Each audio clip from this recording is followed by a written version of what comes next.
சென்னை பல்லாவரம் அடுத்த பம்மல் மூங்கில் ஏரி பகுதியில் பம்மல் பகுதி கழக அதிமுக சார்பில் பம்மல் பகுதி கழக செயலாளரும் முன்னாள் நகர்மன்ற துணைத் தலைவருமான அப்பு வெங்கடேசன் தலைமையில் மறைந்த எம்ஜிஆர் அவர்களின் 108வது பிறந்தநாள் விழா முன்னிட்டு சமபந்தி விருந்து வழங்கும் நிகழ்ச்சி வெகு விமரிசையாக நடைபெற்றது.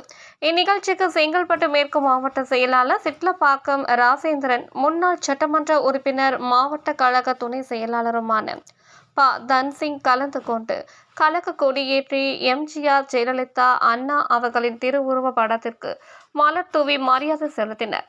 இதனைத் தொடர்ந்து சாதி மத பேதமின்றி அனைவருக்கும் சுமார் 1000க்கும் மேற்பட்டோருக்கு சமபந்தி விருந்தினை தொடங்கி வைத்தனர்.